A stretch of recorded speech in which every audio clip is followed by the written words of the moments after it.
This month's podcasts are sponsored by Aubergine Legal. Do you sometimes worry that your business isn't meeting all its legal compliance requirements and wonder if you're ticking all the legal boxes? Are you losing sleep worrying about a piece of legislation that you may or may not be complying with? Perhaps you need some help with your client contracts or your data protection compliance. Or maybe you're worried that your website doesn't have the right documents or legal notices in the right place. Perhaps you have a brand that you want to protect with a trademark. How about if you could outsource it all and eliminate all of your worries? If so, then get in touch with Aubergine Legal, a friendly commercial legal consultancy offering practical and clear commercial legal advice without the overwhelming legal jargon, taking the worry away and helping you to protect your business and minimise your risks. Aubergine offers a free 30-minute consultation if you have any questions or want to find out if they can help, and you can access this link and book your free 30-minute call via the link in the show notes.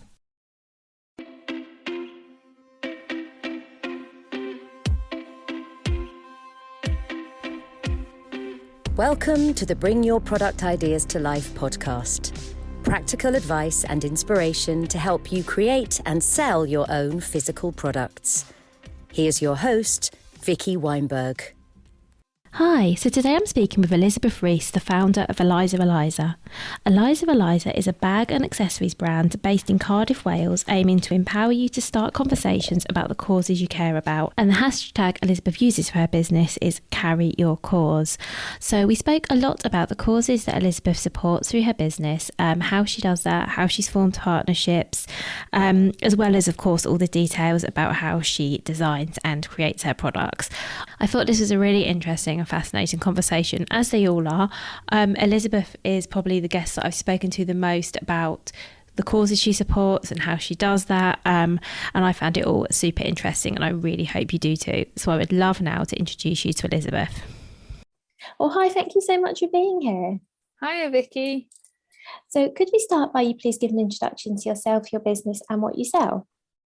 Thank you so much for inviting me on the podcast. So I'm Elizabeth Rees, and I'm founder and owner of Eliza Eliza, and I make sustainably conscious bags and accessories that aim to start conversations about the causes that we all care about. So that's anything from gynecological cancer to gender equality and endangered turtles and many more. Thank you. And I'm right in thinking also that you make your bags yourself. I do, yes. So I've always started made bags myself, and I I started making them when I was on maternity leave, and I needed I wanted something to keep my nappies and wet wipes and bits and pieces in when I was out and about, rather than taking a massive changing bag. So I'd done a bit of sewing in the past, and decided to make a small pouch with some fabric that I found, and just used it to carry the nappies in between my changing bags and put under the buggy, just to have a little bit less to carry out and about. But yeah, I make them all myself. that makes total sense, because those I think the big changing bags just kind of, there's something about them that just makes you want to fill them, because they are so big. It sort of works the other way, doesn't it? You put so much in there because you can. Oh, absolutely. And if I've got a bag, I mean, my mum, it's a joke in our family that I always had a bag with me when I was younger, and however big it is, I will always fill it. And I think especially when you're a first time mum, you just fill your changing bag with everything you might just need, and you'll put an extra couple of nappies in there, even though you'll never need them really, and muslins galore. And but yeah, so it was just really useful to have this little pouch that I could carry around with me. And a lot of people started commenting on how useful they were, and so I'd make some for them maybe, and it just started from there. Yeah, so that leads me on really nicely to what inspired you to start Eliza Eliza, because obviously it sounds like first of all you were making bags for yourself and maybe for friends. So what inspired you to actually start a business? So going right back before I had children, I actually came from a background of teaching. I'm trained as a secondary geography teacher, And when I went on my maternity leave, I wanted something a bit extra to do just to keep myself busy. And my friend had told me about this raw doll fabric, and it's a beautiful print. And I started making these cushions and selling them online, and selling them through Etsy. And they were cushions with pockets in them, you could put the books in, and it just snowballed and started growing. Because I'd done that sewing, I'd made these bags, and because I realized that the pocket cushions couldn't really grow into a business long term, and to a scale that I would like to, because I didn't really want to go back to teaching. I understood that it wasn't a passion that I had and wanted to do for the rest of my life. So I started. I've been selling these cushions online and through Etsy and marketplaces, and sorry, lost my train of thought. Found this whole world online that I never really knew existed. Started making the bags and wanted to go down another business route. Sorry, I've really lost my train of thought here. Oh, that's no problem at all. So we're talking about, so you started off selling on Etsy. So that's amazing. So that was before you even had this business. That was just you, was it? Just selling the cushions. So something completely separate to what you're doing now, really. Even though it sounds like it was the start of it. Yes, it was. It's I suppose this was 10 years ago. So 9 years ago with my first son. So it's been a very long journey to get into where I am now, and I've had 2 other children since.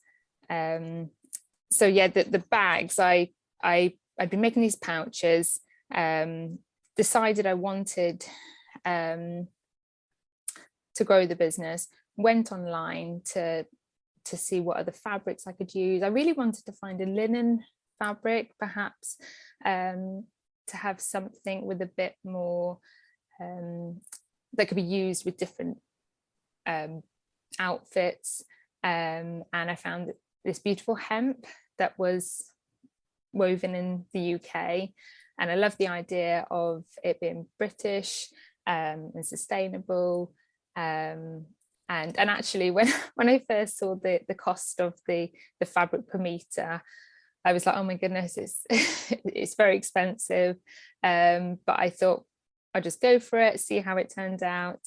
And I loved it and started using them as all the time, because they could go with any outfit. And when you're a mother, you want something that's nice and easy. So having a bag that I could just pick up and use to go down to the pub with my friends, or go out and about, just to pop to the shops, was just so useful. And what's really good about the hemp as well is that it's quite hard wearing as well. You can throw it around, throw it in your bag, and I could use it to organize my bag as well. I don't know much about hemp, actually. So what, this might be a really silly question, but what other fabric would you say hemp is most like? So I'm trying to think. I don't think I've ever seen it I've obviously seen your products online, but in real life, I don't think I've seen a hemp bag. So is it like a canvasy kind of material? It is, yeah. It's slightly different. So the hemp I use is actually a mix of hemp and cotton. It's a lot more. Hemp is a very, it can be quite a rough fabric, depending on how it's processed, and there's lots of different types of hemp.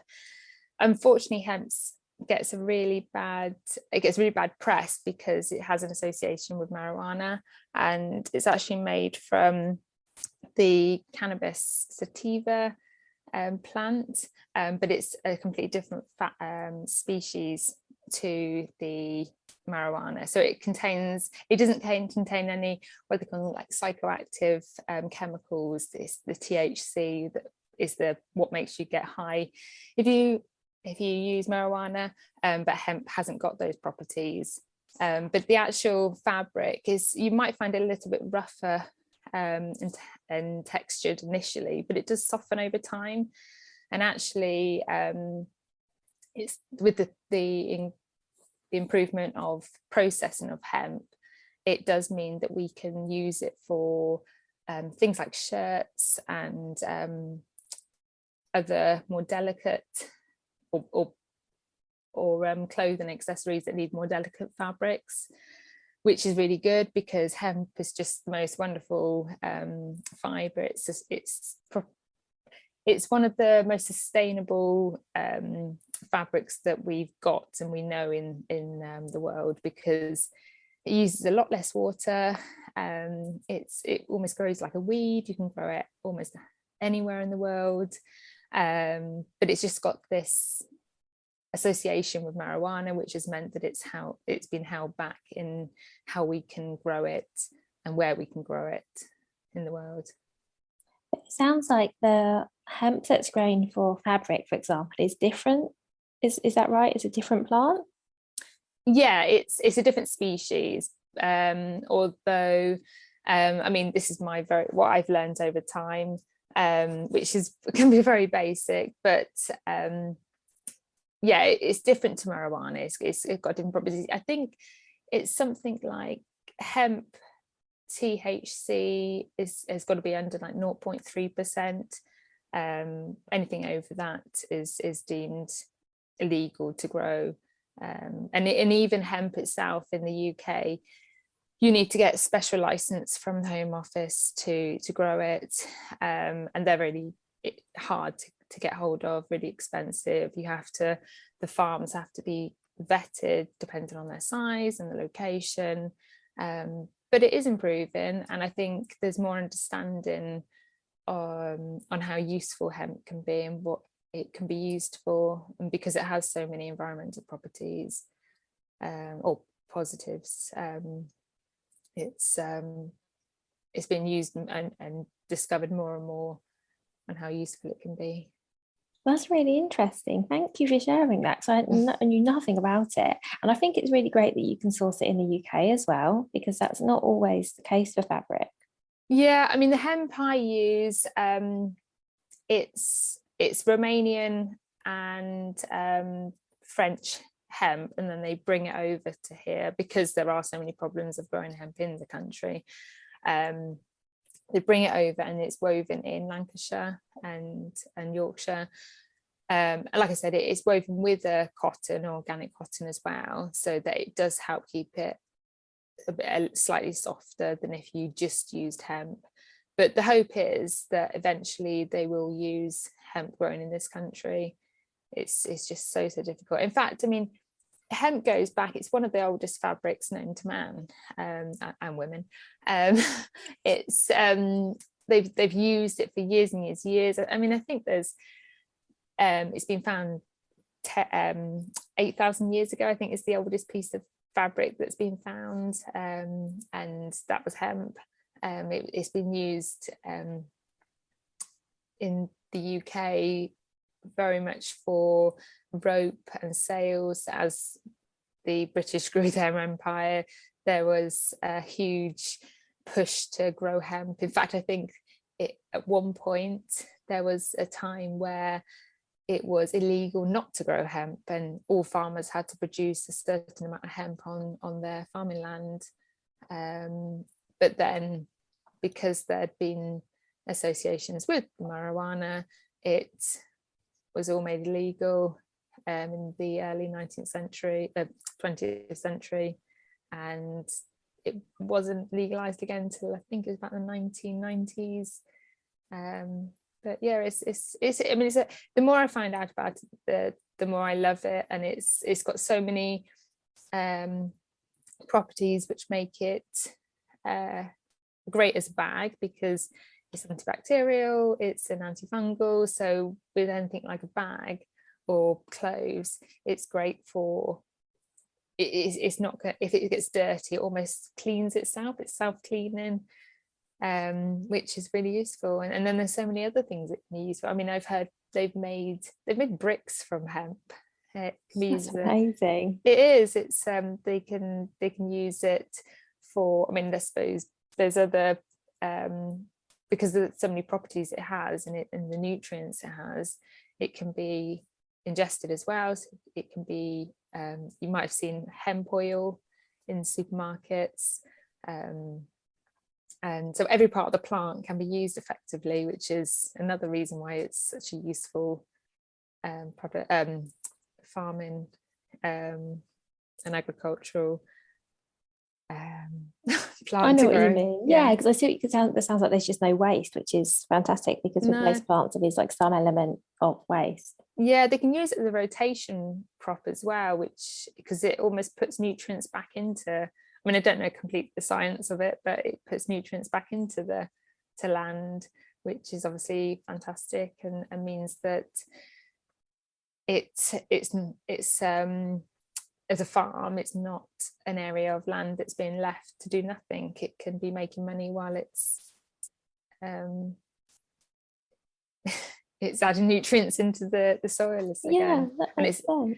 And it's the other thing is, I mean, it acts as a carbon sink, so it takes in a lot more carbon dioxide than many trees do, which is fantastic for the reducing climate change.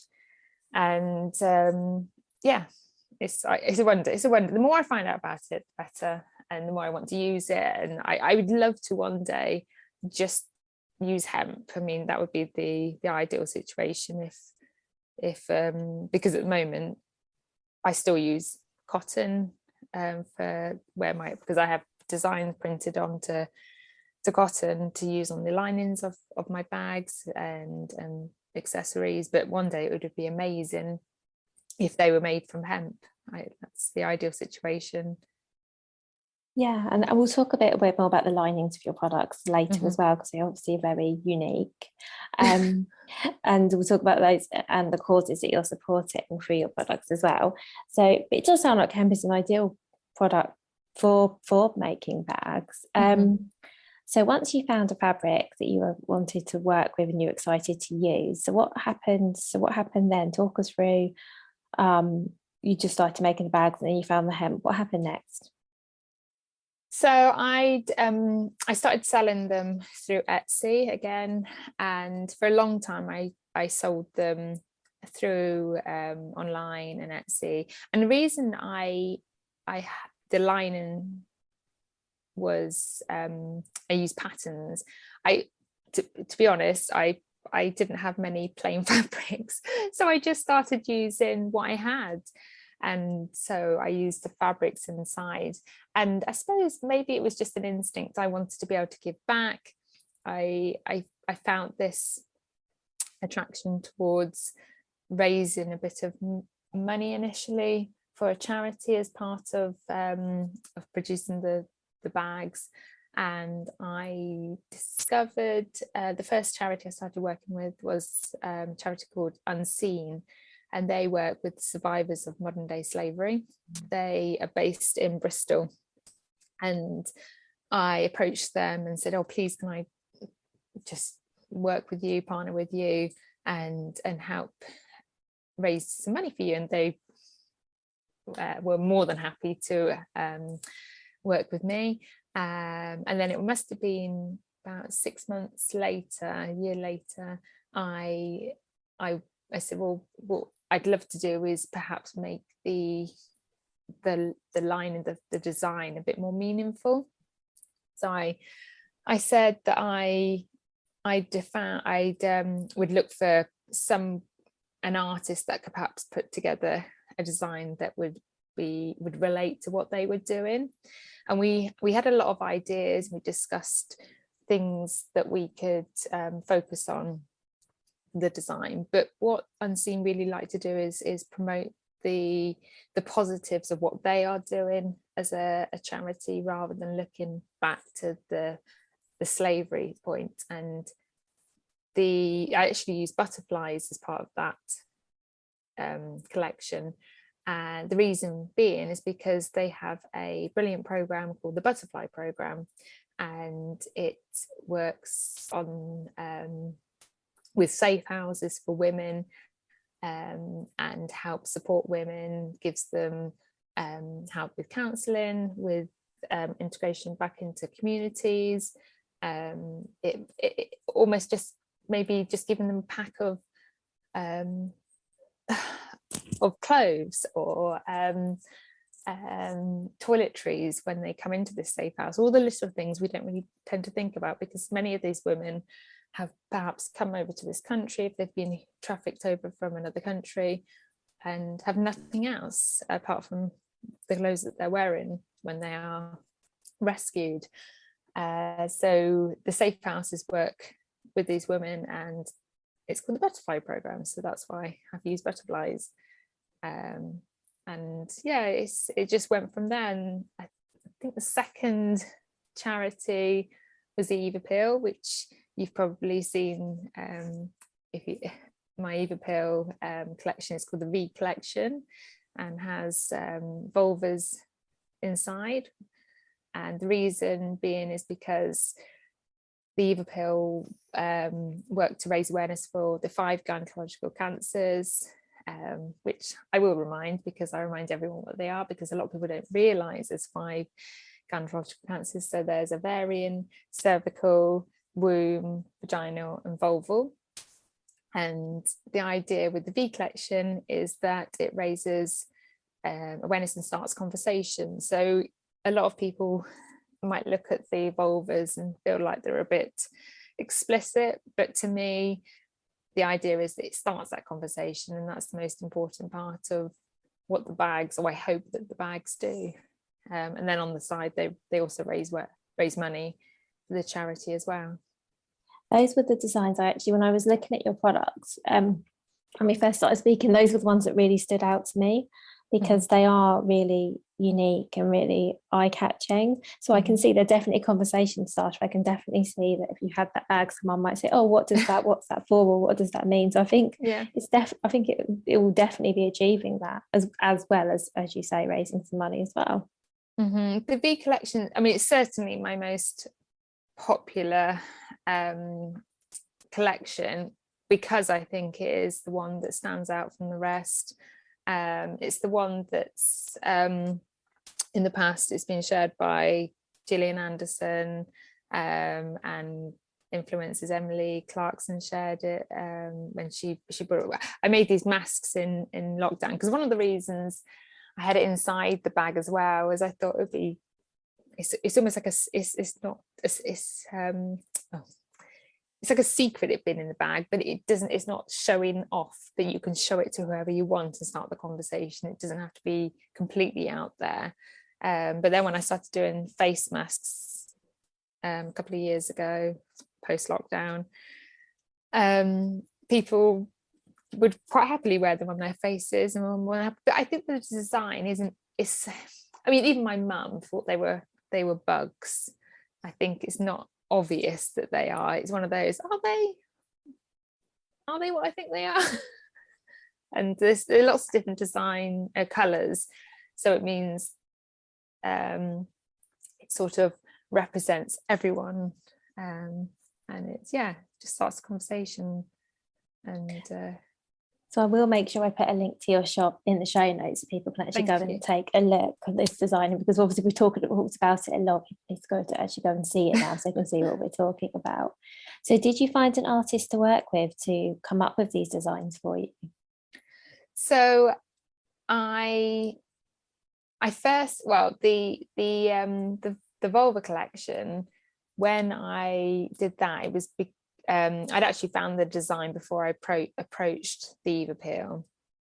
And the artists I found, I worked quite a lot with a fabric producer called Spoonflower, and they print onto fabrics, and there's lots of different fabric types you can print onto. So I print onto like an organic cotton sateen. You can print onto I suppose like polycottons or heavier canvases. And yeah, because it's smaller quantities, so you go onto Spoonflower and there's all these different designs you can choose from. And I happened to come across this vulva design, and so I approached the artist and asked her. She's based, it's a lady called Tasha, and she's based in Canada, which is another reason it's brilliant, because you can use people from all over the world. And what's really good about using Spoonflower is that every time I buy from Spoonflower, the artist gets a percentage of that, which is really good as well if you are not wanting to buy the rights straight out from an artist, because sometimes with artists you'll buy the rights to use their designs, but whereas with Spoonflower you just pay every time you use the design if you have an agreement with them. And I think the fact that I could turn around to Tasha and say it's going to help raise awareness, it's going to help raise money for my charity, I think that was another reason why she was more than happy for me to start like that. And yeah, I mean, I think last time I looked, the collection, it's raised over £3,000 for the Eva Peel, and so yeah, I think the artists are really encouraging and wanting for me to use their designs, because it's given back in a way that they want to support as well. That's amazing. I think it's really lovely that you're able to support an artist and support a charity. And yeah, that's just really nice, isn't it? How that works. So where with this the site, I guess the only downside is, does that mean potentially other people could use the same designs that you're using? Oh, absolutely. And I don't want to keep secret over using Spoonflower, because I think if people want to, that yes, they can go and use. I mean, I have an agreement with the artist to use the designs on a commercial side, and I think it's important that people understand, even just for a matter of politeness, that it's important they go and ask an artist if they can use it, if they're not using it just for personal use. But yeah, I mean, if you go into Spoonflower and search anything, I mean, it's a brilliant site, and I think they're really supportive of artists and product makers alike. Yeah, it sounds like it. It's great that you were able to contact the artist directly, so it wasn't like a platform in between you and her. That sounds that's really nice, because there are lots of sites out there where there's sort of a disconnect between you and the person who's created the art or what the design or wherever it is. So this sounds really nice that you could sort of actually speak to the artist and tell her what you were using it for. And yeah, I really like that aspect of it. Yeah, no, I mean, actually all of the designs I print, I use Spoonflower, and quite a few of them I found through Spoonflower. But like I said, it means that you can access people who are, I think the lady that Angelique, who produces my turtle fabric, she's based in South Africa, and I might never have known about her if I hadn't been on Spoonflower. So it's really useful. And so you mentioned earlier about people, you mentioned Gillian Anderson and Emily Clarkson sort of sharing your products. So was that something deliberate, that you were trying to get influencers or people to use your products, or is that something that happened organically? I'm just being curious. Yeah, no, both by accident really. So Gillian Anderson had been a gift for a friend was going to see a show she'd done, and I sort of said, oh, can you just see if you can give her this purse? Never think, well, I was hoping she might share it on a story, but she did a post on it in the end, which was brilliant for me on Instagram. So it meant it stayed there forever. And it's incredible when if you have an influencer with a good following, it's incredible the difference it can make as a business. And it kicked off completely overnight, and I sold out, and it was wonderful. With Emily Clarkson, she'd actually bought the face mask herself, because she works quite closely with the Eva Peel, and she'd seen them promote the face mask, so that was wonderful. And that was really nice, because she'd bought the mask herself and then shared it. That is really nice. And so at what stage were you selling on your own website as well as on Etsy? Were you when did that happen? So fairly early on, I switched to my own website. I'd been speaking to a friend of mine, and she almost encouraged me to switch to a website rather than use an Etsy. And I actually started using Squarespace because, I mean, it's very easy to. They've got all these templates, and you just almost and I, coming from a background which I wasn't very technically educated, it was much easier for me to be able to just put in pictures and a bit of text and the information that was needed and upload it straight away. So I would encourage anyone to use anything like Squarespace if they wanted to start a website. Etsy is really useful, I think, when you initially start, and a great way to dip your foot in, so to speak. But I think a website, it's your website. No one can take it away for you, whereas I think with something like Etsy or any other marketplace, they have full control over everything you do. They can decide what they're showing, and I think it's just more of a professional feel when you've got your own website as well.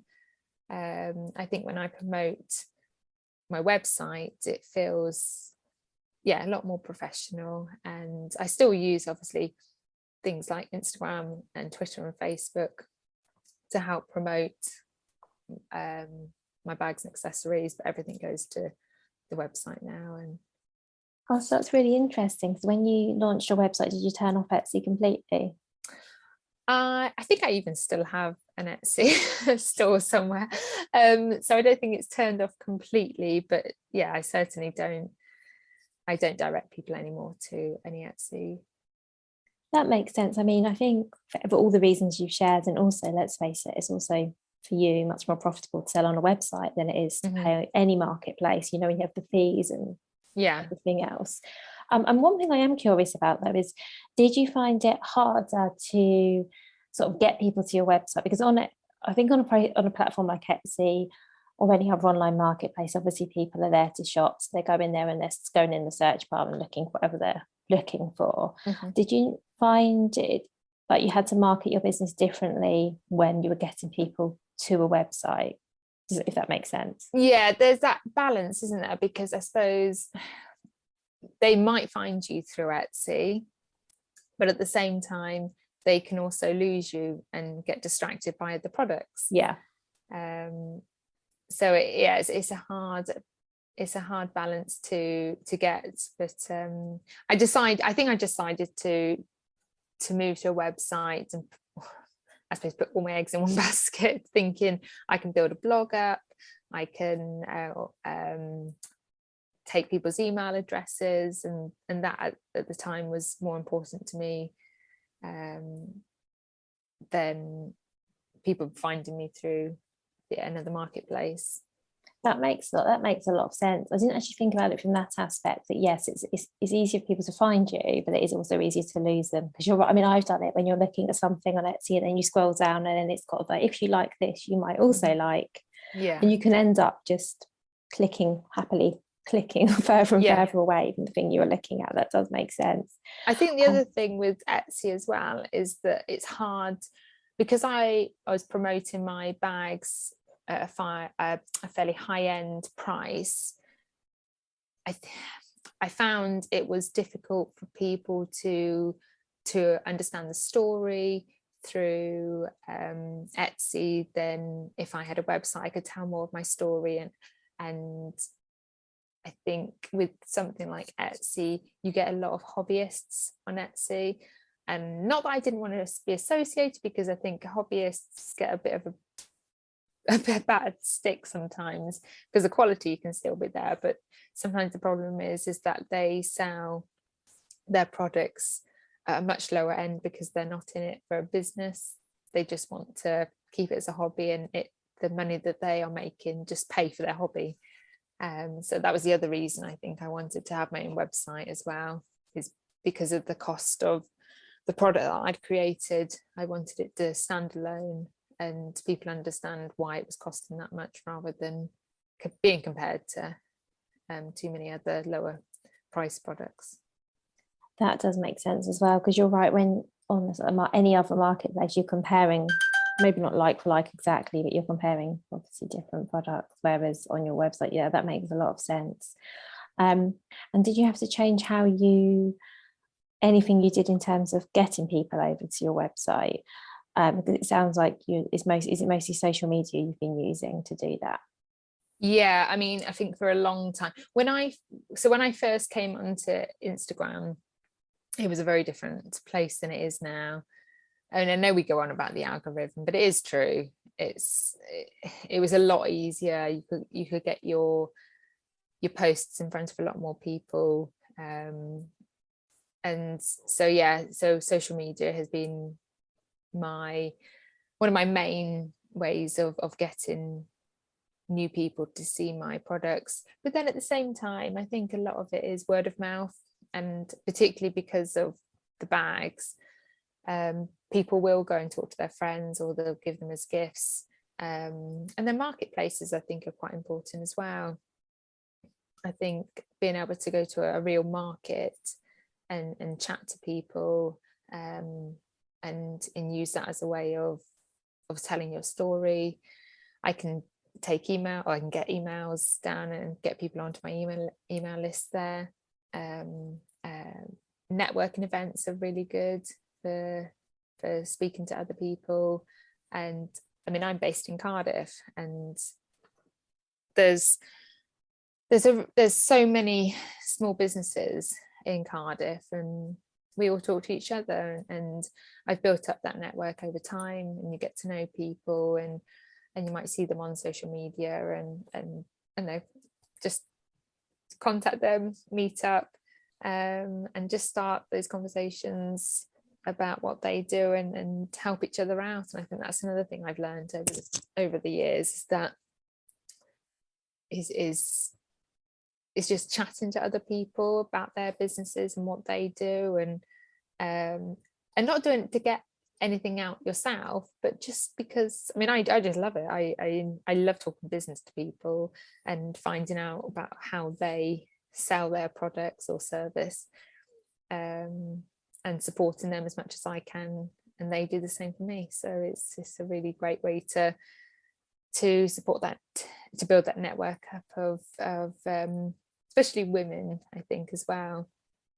I think we really build our businesses and the strength of our businesses up on emotional connections, which you can't just do sometimes over social media. I think it has to be done in real life. It has to be done, and the only way you can do that is through meeting up in real life and having that coffee and chatting, and yeah.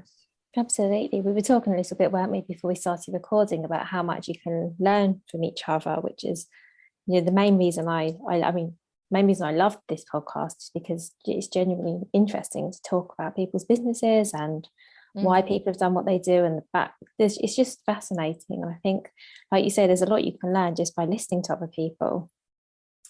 You really can. And I mean, I've got a friend that she started off as my accountability partner.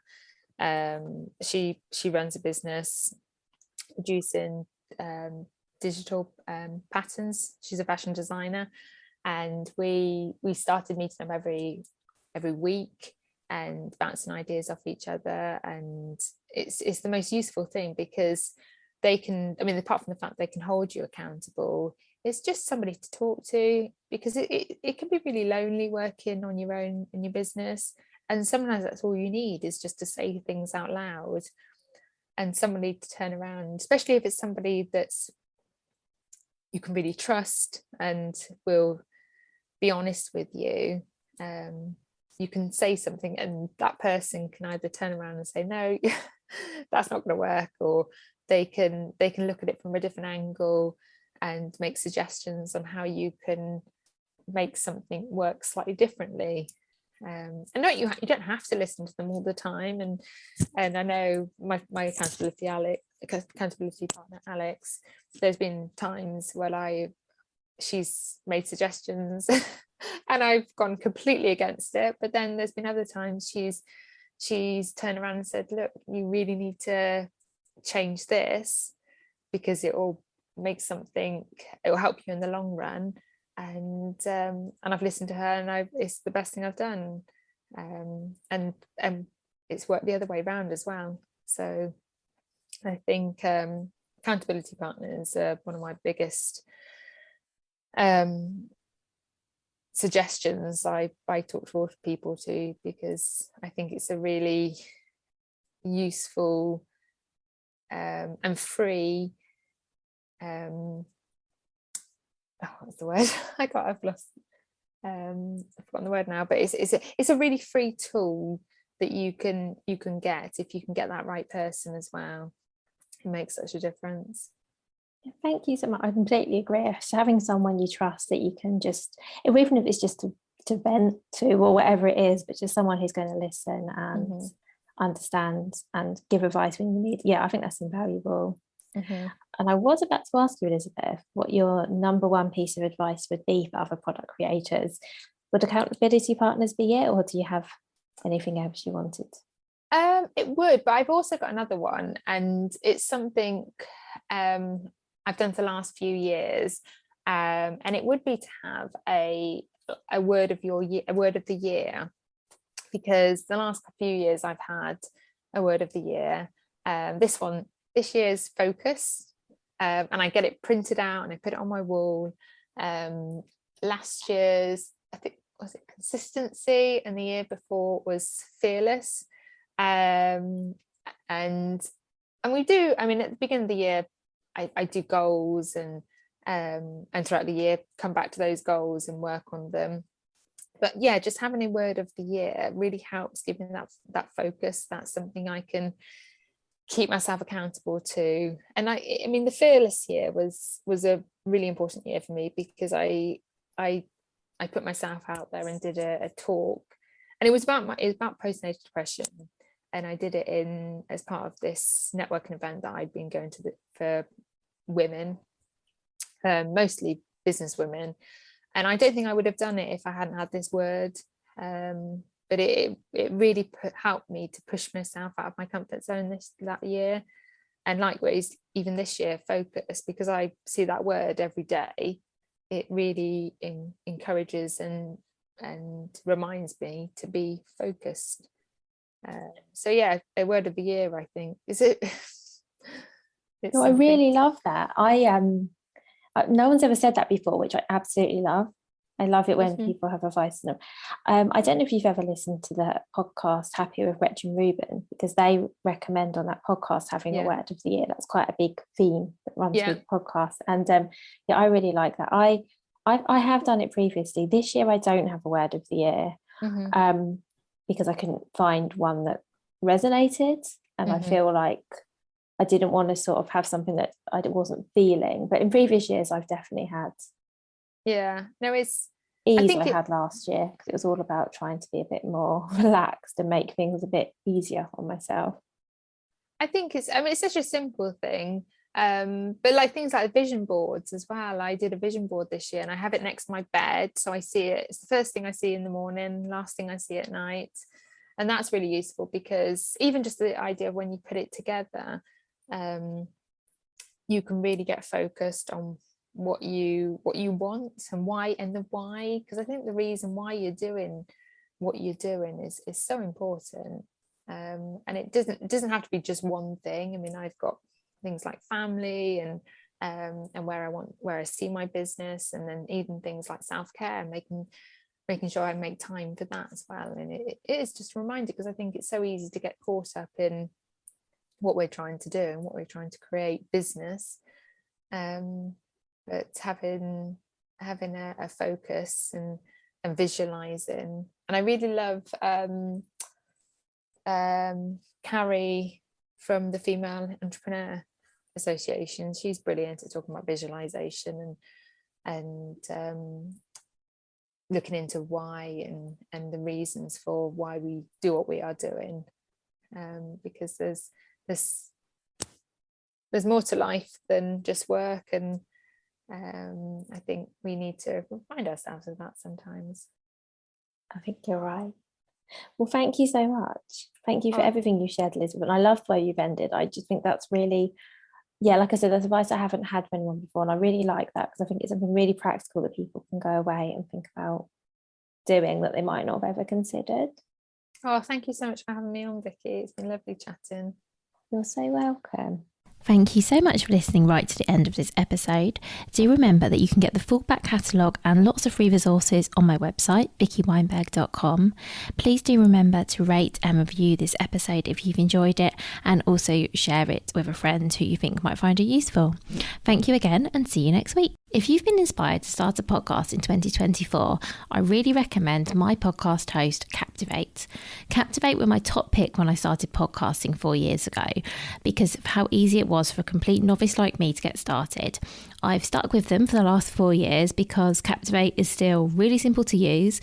They keep adding great new features, like the ability to share ads like these, and they've just been really reliable. So when you're ready to start your own podcast, you can use the link in the show notes and get a free 7-day trial with Captivate.